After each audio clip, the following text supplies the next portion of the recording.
pumalag si Sara Duterte kasi hindi po totoo. Edited po lahat yung makikita natin sa social media na nakapost na mga video, na mga pictures ni Tatay Digong na sobrang payat na at nakahiga pa sa isang parang nasa hospital.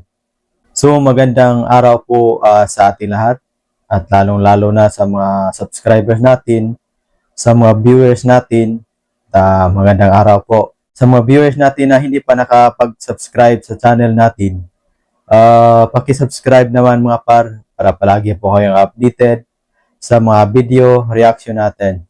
So ngayon mga si Sara Duterte ay nag-react sa mga kumakalat na mga fake na videos, mga fake na photos na ay si former President Rodrigo Duterte ay nasa hospital at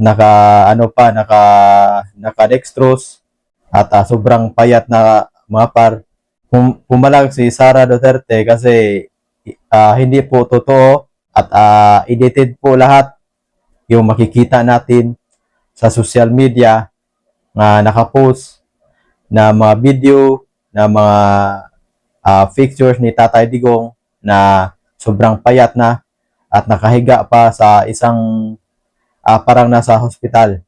At ang totoong nangyari po sa hindi nakaalam. So ang totoong nangyari po ay si Tatay Digong ay nasa detention cell sa Dahig at hindi po totoo yung kumakalat na mga pictures, mga videos na mga edited kasi hindi naman gaano kapayat si Tatay Digong yung makikita natin sa edited na mga pictures, edited na mga videos. Hindi naman gaano kapayat si Tatay Digong pumayat naman si Tatay Digong pero hindi po gaano kapayat. Kaya pumalag si Sara Duterte na yung kumakalat na mga fake na mga videos, na mga pictures ay isang mga edited lamang at hindi po totoo.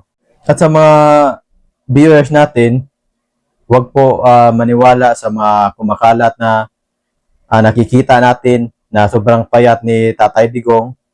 Hindi po yun totoo ay yung makikita natin ay isang edited lamang at wala pong katotohanan. So maraming salamat po sa panunood po ninyo at para palagi po kayo updated sa mga video reaction natin at paki-subscribe naman mga para palagi po kayo updated sa mga video reaction natin.